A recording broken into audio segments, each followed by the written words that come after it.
إن شاء الله النهارده هنتكلم مع حضراتكم عن طريقة التحكم في درجة حرارة المياه داخل غسالة 10 كيلو يونيون اير توب لودنج.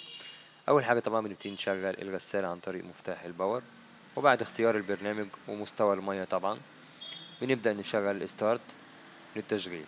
بتبدأ الغسالة في سحب المية وفي بدء التشغيل بتاعي وزن طبعا والمية. بعد كده بنبتدي ندوس على مفتاح مستوى المية ومؤقت بدء تشغيل مع بعض. بنقدر يتغير من بارد لساخن أو العكس، أو نشغل الاتنين مع بعض عشان نشغل مية دافية.